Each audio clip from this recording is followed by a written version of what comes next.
On Campaign Check, we're examining claims made on the election trail. The Conservatives have announced new rules they say will make it easier to recruit doctors and nurses from around the world. There's the promise from the Health Secretary.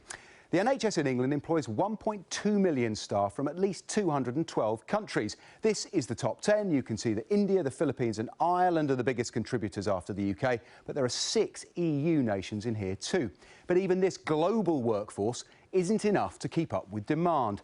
The most recent figures show there are 96,348 vacancies in the NHS. That's 1 in 12 posts unfilled. Now, the Conservatives say to make it easier for foreign nationals to work in the NHS, they will cut the visa fee from the current £928 down to £464. That's half.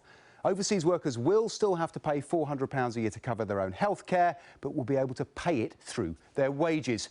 And applicants should get a decision within 2 weeks. Now, the major change here is that after Brexit, for the first time, visa rules will also apply to EU nationals. 66,000 currently work in the NHS in England.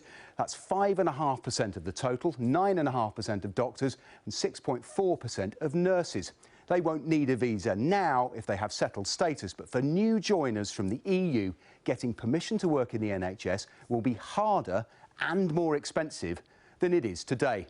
The Conservatives say all of this will be part of a new Australian-style points-based system, but there is no other detail, a major flaw, according to health experts.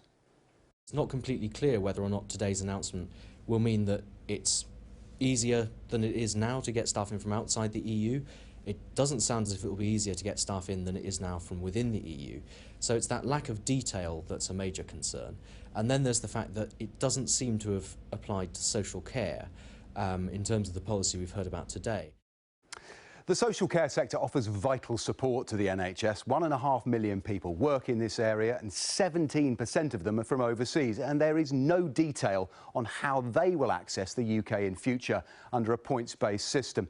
The NHS already struggles to fill vacant posts, so anything that makes it easier to recruit will be welcomed. But imposing barriers on EU nationals for the first time is a significant concern, and there's simply not enough detail about the wider system to judge whether this policy will ultimately help or hinder.